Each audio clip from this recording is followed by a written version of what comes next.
Continuando por aqui as comemorações dos nossos 70 anos da TV no Brasil, a nossa querida TV, que é a nossa companhia diária. Estamos em contato com ela, que é a atriz, dubladora Selma Lopes. Tudo bem, Selma? Tudo bem. Selma, eu gostaria de saber como a dublagem e como esse seu trabalho maravilhoso, como isso tudo entrou na sua vida? A dublagem entrou, em princípio, eu fazia rádio, né? Eu trabalhava na rádio Mairink Veiga, trabalhei lá durante 25 anos, até o fechamento dela, e de lá é que eu comecei a dublar, né? Eu fui convidada para fazer um teste na Herbert Richards, fiz o teste, passei, e aí começou a minha vida de dublagem. Mas como eu já tinha prática de rádio, teatro, então para mim não foi nada difícil, foi muito fácil me adaptar ao novo sistema. Então daí que eu digo, Thaís, que a dublagem, ela praticamente nasceu no rádio, do rádio, porque o rádio você aprende a interpretar, né? E na dublagem você tem que interpretar e passar essa interpretação para a tela, né? Exatamente. Então, foi o que aconteceu comigo. E aí da dublagem, fazendo televisão também ao mesmo tempo, e aí eu sempre diversifiquei, né? Rádio, teatro, televisão, né? Fiz muito teatro e televisão também. Então, essa tem sido a minha saga. Bacana demais. E a TV esse ano, ela está um pouco diferente devido a essa pandemia aí, Sem né? dúvida nenhuma. É verdade, Thaís. A senhora foi uma das pessoas curadas aí do coronavírus. Sem né? dúvida. Não, eu falo com muita alegria, porque sou sobrevivente, querida. Sabe? Foi um período negro que passei, mas Deus foi generoso comigo e me deu mais uma oportunidade de viver. Então eu estou muito feliz porque passei por tudo, graças a Deus estou viva, né? Completei meus 92 anos, então sou muito feliz. Parabéns pela Obrigada. Força de vontade de viver mais um pouco aqui, mais bastante, né, aqui entre a gente. Mas eu adoro a vida, querida. Adoro. Graças a Deus. Como é que nesses 70 anos da TV no Brasil, Sim. qual a principal mudança que a senhora vê nos 70 anos, a principal evolução? A TV evoluiu muito, né? Na qualidade, não só na qualidade dos programas, né? E como a forma de interpretar, tanto nas radionovelas, quanto nos programas de auditório, que hoje em dia estão fora do ar, porque com essa pandemia não é possível, né? E até mudou a forma deles gravarem. Agora que eles estão pretendendo voltar às gravações, né? Porque tudo mudou no país. Com essa pandemia, a aglomeração é proibida, né? Então, eles mudaram completamente, suspenderam as gravações e passaram a transmitir novelas antigas e programas também antigos já gravados, né? Então, tudo isso resultado dessa pandemia. Então, esse ano, não se pode nem dizer que as mudanças só foram nesse sentido, né? Só temos regravações, repetição de programas e novelas antigos, porque não está se podendo gravar novos programas, né? Mas acredito que para o próximo ano, ou até o final desse ano, talvez se possa voltar a gravar normalmente, né? Verdade. E hoje a senhora segue dublando. Sigo dublando, voltei a dublar. Eu não estava dublando porque os estúdios estavam fechados, mas eu cito o meu caso porque a Fox não quis me substituir durante o tempo em que estive internada, né? E ficou aguardando o meu restabelecimento para voltarmos às gravações dos Simpsons, né? que eu faço a margem, né? E aí, Sim. semana retrasada, foi a primeira vez que eu voltei aos estúdios para terminar trabalhos que já deixei pela metade e gravar novos capítulos dos Simpsons. Então isso para mim foi uma grande vitória, foi uma alegria muito grande. E semana passada também fui convidada para voltar a dublar uma novela para o SBT, que vai começar, não sei, acho que até daqui mais 2 meses, mais ou menos. E então estou dublando na Rio Sound, uma novela para o SBT. Então tudo isso me encheu de alegria e cada vez mais de força de vontade de trabalhar, de retomar as minhas atividades de aulas online, porque não se pode fazer aula presencial, então eu estava dando aulas online de dublagem, né? E assim pretendo retornar com essas aulas de dublagem online até o final do mês. Estou preparando as coisas tudo direitinho para que possa retornar a esse trabalho. E essa tem sido a minha vida, né? E todos nós tivemos que nos reinventar virtualmente, digamos assim. É verdade. Milhares de pessoas, né, estão se reinventando não só para voltar, para ter alguma coisa, né, que renda, porque a vida não está fácil, né? Está cada vez mais difícil. Então, se reinventando, criando novas coisas para fazer delas dinheiro, porque o dinheiro também está difícil, né? Verdade. Então, além do SBT, que a senhora comentou, da Fox, eu queria que a senhora comentasse com a gente sobre uma das primeiras emissoras, né, que teve, que foi a TV Tupi. TV Tupi, trabalhei durante muitos anos lá. Trabalhei na TV Tupi, trabalhei na TV Excelsior e depois a TV Globo, de onde eu sou aposentada por lá até hoje. E durante o período da TV Globo, quais foram os seus principais trabalhos pela TV Globo? Fiz toda a programação humorística com Chico Anísio e depois passei a fazer. A primeira novela que eu fiz na TV Globo foi Uma Rosa com Amor, com a Henriqueta Brieba ainda. Imagina quantos anos, né? Então, é verdade. E posteriormente fiz outras novelas, participações, Uma Rosa com Amor, eu fiz a novela inteira. Depois fiz algumas participações, né? Como Sol de Verão e todas aquelas novelas da época. Desculpa que às vezes, é tanta coisa que a gente às vezes esquece, né, Felipe? Mas, enfim, e fiz seriados também, fiz Afinal O Que Querem as Mulheres, que foi um seriado muito falado, um seriado grande e que eu tive uma participação também muito boa, e fiz outro seriado que falava sobre a Amazônia e várias outras novelas. Agora, ultimamente, fiz O Segundo Sol, participei no Segundo Sol, muitas novelas, que são tantas, Felipe, que a gente perde a conta, principalmente agora. Imagina eu, com 92 anos, fazer essa retrospectiva toda, é dose. A gente lembra algumas coisas, outras não, enfim, mas participei de toda a programação da TV Globo, toda a programação. Fiz toda aquela saga do Chico Anísio e fiz também os Trapalhões antes do Chico Anísio, ou simultâneo também, fazia o Chico Anísio e fazia os Trapalhões também, aquelas bruxas, aquelas nordestinas de Os Trapalhões, tudo quem fazia era eu. Então, sabe, trabalhei muito. E na TV Tupi também trabalhei muito. Fazia o grande teatro da Imperatriz das Sedas, assim, três atos de peça, já imaginou? Nos áureos tempos, né? Quando começou o VT, muita coisa, né, Felipe? muita coisa.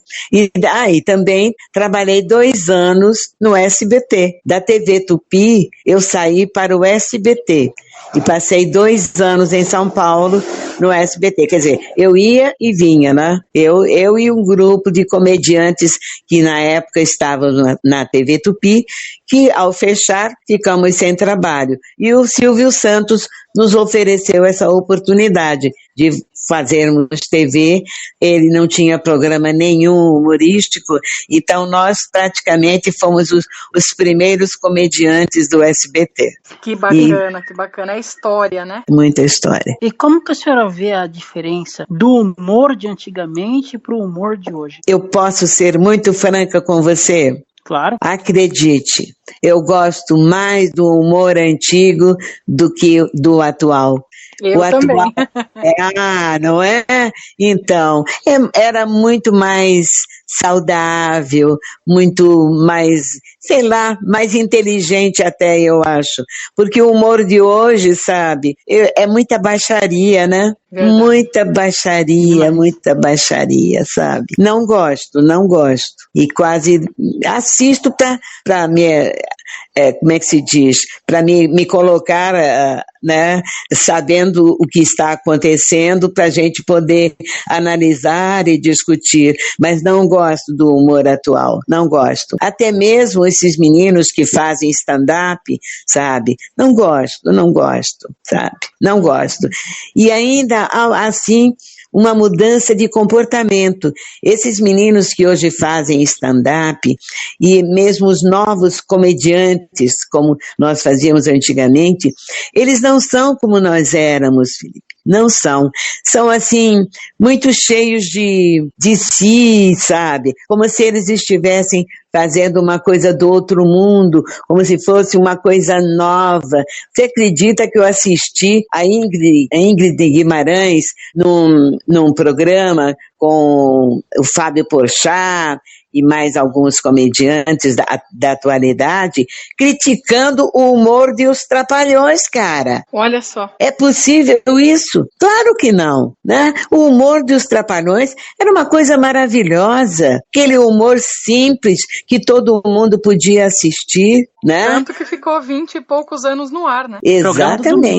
Exatamente. E era muito curioso que as famílias que combinavam sair à noite sempre marcavam os encontros assim, que horas a gente vai? Depois dos Trapalhões. Uhum. Era como eles marcavam os encontros, sabe? Era aquele humor puro, né? Puro, engraçado e puro, sabe? Então eu sou muito mais pela antiga, não que eu seja quadrada, que não aceite o novo, não. Eu aceito o novo dentro das possibilidades, porque o humor de hoje é muito escrachado, muito baixo, muito baixo. Eu assisto, por exemplo, tem um programa na Globo que é Dor de Graça, né? Uhum. Eu acho horrível esse programa. Horrível.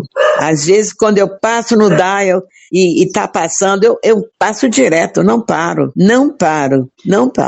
Na minha opinião, hoje, um dos ainda melhorzinhos, assim, programa de humor, é o Cine Hollywood. Exatamente. E ainda dá pra quebrar um galho. Isso, dá pra gente assistir. É verdade. Porque o resto é muita baixaria, Não gosto. É uma questão de respeito, sabe? Respeito próprio, respeito ao telespectador, né? Exatamente. No Cine Hollywood eles ainda conseguem fazer aquele ceareza. Uma coisa mais pura, né? Mais pura. A senhora tem um grande também dublador, né, que trabalhou muito tempo também com o Chico Anísio, que é o Orlando Drummond. Orlando Drummond. Fala um pouco da sua convivência com ele. Muito, porque nós fomos companheiros de dublagem durante muitos anos e, inclusive, eu sou criadora de um programa humorístico que nasceu na Rádio Mauá, né? E que eu criei e dirigi durante muitos anos, né? Que chamou-se A Turma da Maré Mansa, né?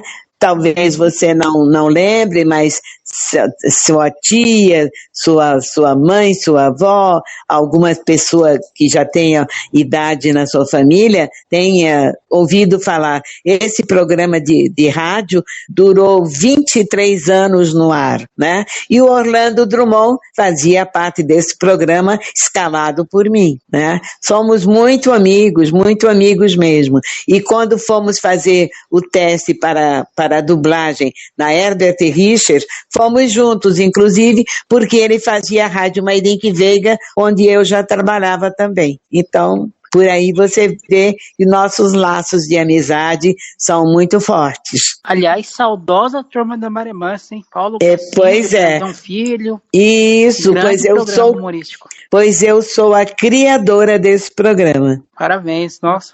Pois é. Foi o legado que eu deixei para o povo, né? E tem uma curiosidade, eu sou a descobridora do Costinha. Olha só. Tá? Costinha, ele era mimeografista da Rádio Mairinque Veiga. E eu fazia um programa chamado Primo Juca e sua namorada Lili. Então, eu fazia a Lili e o Primo Juca era o Macedo Neto, que foi casado com a cantora Dolores Duran, né? E o Macedo Neto, um belo dia, resolveu não fazer mais o programa. Mas, a parte, o Costinha, que era chamado Mário Costa, né? Ele vivia imitando o Primo Juca. Então eu sempre dizia para ele assim: seu Mário, não fica imitando o Macedo, que ele pode se aborrecer. Aí ele, com aquela graça toda que sempre teve, era muito natural, né? Nada, o Macedo é meu chapa, é meu amigo, não vai se incomodar. Não é que um dia o Macedo chega na rádio, assim, 1 hora antes do programa entrar no ar, e diz que não quer fazer mais o programa? O superintendente desceu desesperado e veio falar comigo. Selminha, e agora, como é que a gente vai fazer? O programa entraria 12:30, Macedo não quer fazer mais o programa. Falei, não se preocupe, manda chamar o Mário Costa. Mário Costa? O que tem? Manda chamar o Mário Costa. E ele mandou o boy chamar o Mário Costa, ou Costinha, e ele veio, falei, seu Mário, vamos ensaiar o Primo Juca? O senhor agora vai ser o Primo Juca. Eu, dona Selma? Sim, senhor, porque era assim, ele dizia as maiores barbaridades para mim, me chamando de dona Selma, e eu chamando ele de seu Mário, né? Então, ensaiei ele no Primo Juca, e 12:30 entramos no ar na Rádio Mairinque Veiga, programa de auditório, imagina, olha, foi um estrondo, foi um sucesso, e a partir dali, Mário Costa, ou Costinha, que passou a ser, nunca mais fez outra coisa. Deixou o mimeógrafo e 1 ano e meio depois ele estava fazendo sucesso na Praça Tiradentes, que é aqui no Rio de Janeiro, era na época a Praça dos Teatros de Revista. E ele estava fazendo um programa, uma peça de teatro. Por aí você vê, aí nasceu o grande sucesso dele. Né? Aliás, falando ainda na questão da Turma da Maremansa, teve uma chamada, inclusive, do Cid Moreira apresentando a Turma da Maremansa. Sim. Como que surgiu isso? Porque todos os comediantes deste país passaram pela Maremansa, entendeu? Então, por aí, desde os primeiros, os desbravadores que éramos eu, Sueli May, Edson Bastos, Francisco de Pádua e Matinhos. Mais tarde chamei Zé Trindade, Ari Leite, Ema Dávila, Estelita Bel, todos eles foram chegando aos poucos, porque estavam desempregados pela Rádio Mairinque Veiga, fechada pelo AI-5, né, na época, que ela foi fechada pela Revolução, sem dever nada, porque ela era inocente, mas o governo revolucionário achava que a rádio era do Brizola e do Jango, e não era, né? Mas infelizmente aconteceu isso, mas felizmente surgiu a oportunidade de eu voltar a fazer a apresentação do Noite Impecável, que era patrocinado pela Maré Mansa, que tinha uma casa comercial no Rio de Janeiro com esse nome, e aí eu fui chamada pelo dono para voltar a fazer o programa. Voltei à Rádio Mauá. E voltando à Rádio Mauá, um belo dia eu disse pro dono da loja Maré Mansa, que era patrocinador do programa Noite Impecável: você quer fazer uma mudança total no Noite Impecável? Aí ele falou: como assim? Falei: olha só, procura saber onde está o acervo humorístico da Rádio Mairinque Veiga, compras o acervo, eu dirijo para você.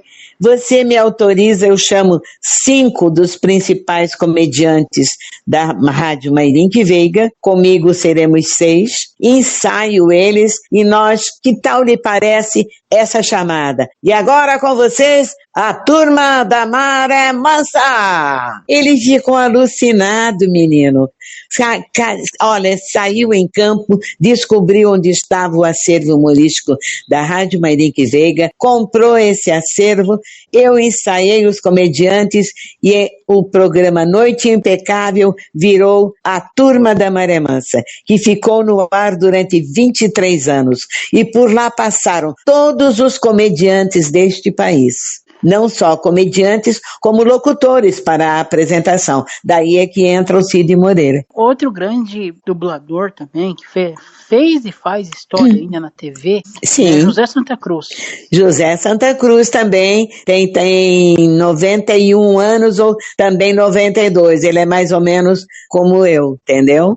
Ele também foi um grande companheiro. Eu trabalhei durante 9 anos também na Rádio Globo e ele participava da programação. Ele, o Duda Espinosa, né, também, que também é um excelente diretor e dublador, também fazia a Rádio Globo, e o Santa Cruz também estava lá. Então, por aí você vê que a minha vida girou sempre assim: TV, dublagem e rádio. Rádio, TV e dublagem, né? E teatro nas horas vagas. Eu tenho 23 peças que eu fiz. Bacana. E a senhora já teve algum dos seus trabalhos barrados, digamos assim, na censura pela questão da ditadura militar? Acredite, não.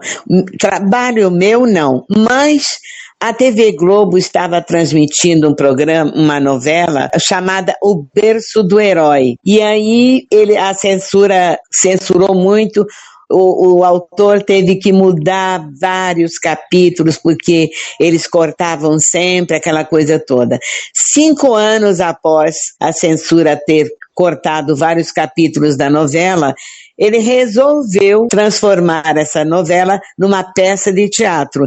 Aí coube a mim, imagina você, né? Porque quando a peça foi anunciada, ensaiada durante 3 meses, no dia da estreia, a censura entrou no teatro, não deixou nem abrirem-se as cortinas. Então, ali já houve a grande censura, a peça ficou alijada da área teatral durante mais de 5 anos. Após esses 5 anos, ele volta, quando terminou, amainou a censura, ele volta com a peça, que até foi estrelada pelo Sidney Magal, direção da Bibi Ferreira, e eu sou chamada para fazer um dos papéis principais da peça, que é a Dona Pombinha, né? Então, cara, foi maravilhoso para mim. Então, a censura não foi exatamente ao meu trabalho, ao trabalho do autor, né? Mas Deus fez justiça e ele conseguiu colocar no palco a peça que ele havia sonhado e foi um sucesso maravilhoso. Com vários artistas, com o Sidney Magal no principal papel, a direção da Bibi Ferreira e vários atores maravilhosos passaram por ela. E teve toda aquela questão do Roque Santeiro também. Foi o Roque Santeiro, que é a peça Roque Santeiro, né? Isso. Mas aí a peça conseguiu ser estreada e fez muito sucesso. E a senhora dublou uma personagem muito especial também, que com certeza todos conhecem, que foi a vovó Piedade da novela. Olha, acredite, em todos esses anos de trabalho, não tem uma entrevista que eu dê que não haja alguém que pergunte da vovó Piedade. Isso me deixa muito emocionada e contente, sabe? Porque foi um trabalho que fiz com muito amor, que era a Liberta Lamarque, né? A atriz, e foi o último trabalho dela para a TV, né? Olha, curiosidade. Pois é, foi o último trabalho dela para a TV, pouco tempo depois ela faleceu, e eu tive a honra de tê-la dublado. Foi muito bom, foi um trabalho que eu gostei muito de fazer e até hoje é relembrado, né? Com certeza, não é à toa que o SBT reprisou a Usurpadora durante 7 vezes, né? Pois é. E lá estava a Dona Selma. Exatamente. Dona Selma, eu queria que a senhora falasse um pouco sobre uma atriz também, que está há muito tempo ainda, que é a Laura Cardoso. Laura Cardoso, maravilhosa atriz, né? Nunca contracenei com ela, mas sou uma admiradora dela, do trabalho dela, sabe? Assim, eu babo com o trabalho dela. Maravilhosa também tem uma vida encantadora de trabalhos, de interpretações, cada uma interpretação nunca é igual, não há nenhum resquício da interpretação de um papel passado, entendeu? Ela sempre se renova, uma atriz maravilhosa. A senhora falou dos vários comediantes, e tem um também que, além de comediante, ele foi durante muito tempo dublador, que é o Ari Toledo. A senhora chegou a fazer algum trabalho com ele? Não, porque o Ari Toledo trabalhava mais em São Paulo, né? Então, no Rio, ele nunca dublou. Dona Selma, e o Zacarias? Zacarias foi o marido meu. Nós fomos casados durante 10 anos, tivemos uma filha, Maria Laura, e foi muito bom enquanto durou. Depois aí ele começou a fazer muito sucesso, aí já viu, né? O sucesso embaralha a mente das pessoas, mas nunca houve nenhuma briga entre nós, nada. Nos separamos amigavelmente e assim, e continuamos amigos até a época do falecimento dele. Eu fui contactada pelo prefeito de Sete Lagoas, perguntando se eu permitia que ele fosse enterrado em Sete Lagoas. Eu permiti, levei o corpo dele para Sete Lagoas, fizemos o sepultamento dele lá, e foi uma coisa maravilhosa. Infelizmente, ele não viveu para usufruir todo o sucesso que ele fez, mas mesmo assim, eu sou muito grata a ele, e ele sempre foi muito querido por todo mundo. Agora, é uma pergunta que eu não posso deixar de fazer. Durante todo o tempo que a senhora esteve na Rede Globo de televisão, o maior aprendizado com o Boni? Olha, acredite, não tínhamos contato com o Boni, não tínhamos. Só com diretores de programas, diretores de novela, sabe? O Boni não aparecia, a não ser quando a TV fez 40 anos, que ele aí apareceu, entendeu? Houve um jantar muito grande, uma festividade muito grande, com todos os atores, e foi linda a festa, sabe? E aí ele apareceu. Agora, fora isso, ele não aparecia, não. Na época da TV Tupi, a senhora fez alguma novela também? Não, novela não, fazia peças completas, de 3 atos. Patrocinadas por uma loja de tecidos chamada Imperatriz das Sedas. Fiz muitas peças. E fazia programas humorísticos, né, também. Uhum. E Lima Duarte, a senhora chegou a fazer alguma coisa com também Lima? Não trabalhei com ele, porque Lima Duarte essa turma trabalhava mais em São Paulo do que no Rio. Porque agora não, de uns 4 anos para cá é que está havendo assim um intercâmbio entre dubladores cariocas e dubladores paulistas, entendeu? Porque antigamente não havia, pelo contrário, havia assim sabe aquele orgulho paulista, né? Então, e eu sou paulista, porque eu sou de Iguape, do litoral sul de São Paulo, mas eles me fritaram. Eu só fui a São Paulo para 2 festividades em que fui eleita a melhor dubladora e também para, como é que se diz, entrevistas, né? Algumas entrevistas, mas eles sempre faziam diferença entre os dubladores paulistas e cariocas. Por quê?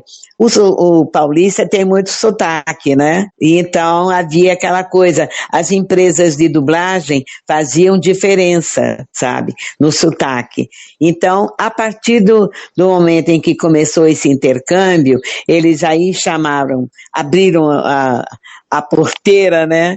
E aí chegaram à conclusão de que seria melhor para suavizar esse sotaque, misturar, né, alguns atores cariocas com outros paulistas para poder mesclar o sotaque. E assim deu certo. Então, eles começaram esse intercâmbio e alguns iam para São Paulo, dublavam, e os de lá vinham para cá, e assim foi indo. Eu fui a São Paulo para dublar um filme especialmente para o dono do estúdio, que era um filme da Whoopi Goldberg, que ele queria para uso próprio até, e eu fui para São Paulo, ele pagou todas as despesas e eu fui especialmente para dublar o filme para ele. E foi muito bom, foi muito rico. Hoje em dia há esse intercâmbio bem mais forte, mas antigamente era assim, muito acirrado, sabe? Era uma coisa que, né, eles não queriam se misturar. Era o orgulho paulistano. Mas o tempo passa e tudo vai se acabando e se colocando nos devidos lugares, né, querida? Não existe, um não pode ser melhor do que o outro. Uma voz é mais simpática, a outra não é, mas existe papel para todo mundo, né? Exatamente, cada um buscando seu lugar ao sol, né? Buscando seu lugar ao sol, é claro. E lá, hoje em dia, existem ótimos dubladores, muito bons dubladores. Então, graças a Deus, isso já é passado.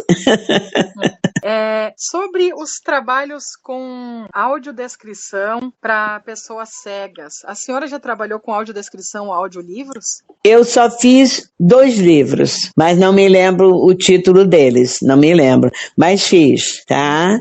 E algumas narrações de filmes mesmo, entendeu? E trabalhei também com um menino que tinha só 10% de visão, um menino de 12 anos que apareceu lá na oficina de atores, onde eu era professora, e aí eu me simpatizei muito com ele e quis ajudá-lo. Então, o que eu fazia? Porque para ele dublar, eu sugeria à senhora mãe dele que peguei um texto e falei com ela, você leva na Associação de Cegos do Brasil, conversa com eles, explica o caso do seu filho, vê se eles passam isso para o Braille, e aí você me traz e haverá oportunidade dele fazer, porque aí coloca-se na bancada e ele vai, né, eu dou o número do loop e ele vai fazendo.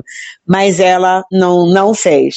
Então o que eu fazia para não deixá-lo, sabe, só ouvindo, então o que eu fazia? Chamava o menino, que eu dava aula também para criança, né? Então, ele tinha 12 anos na época.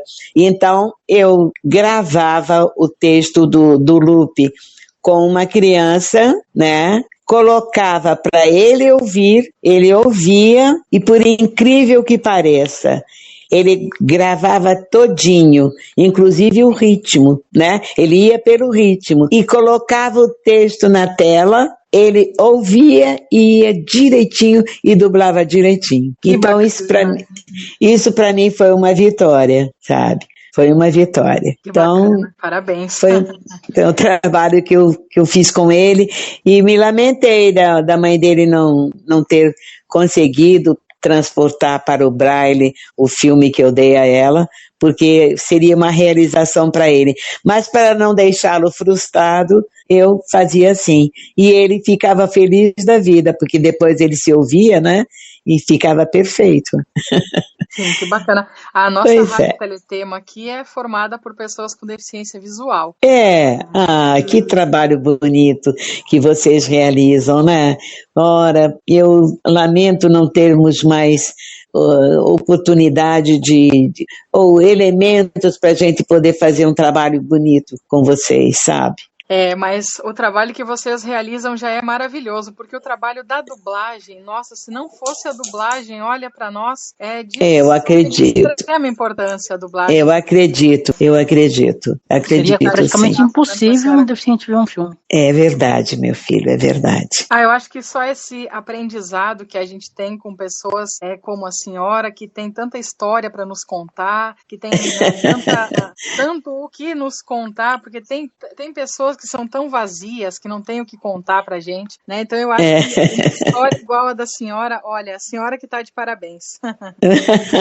E dona Selma, a gente gostaria que a senhora deixasse aí uma mensagem final para os nossos ouvintes, né? Já agradecendo a sua participação aqui na Rádio Teletema, nessa comemoração aí dos 60 anos da TV no Brasil. Pois então, o que eu tenho a dizer é que vocês estão de parabéns pelo trabalho que vocês realizam, tá?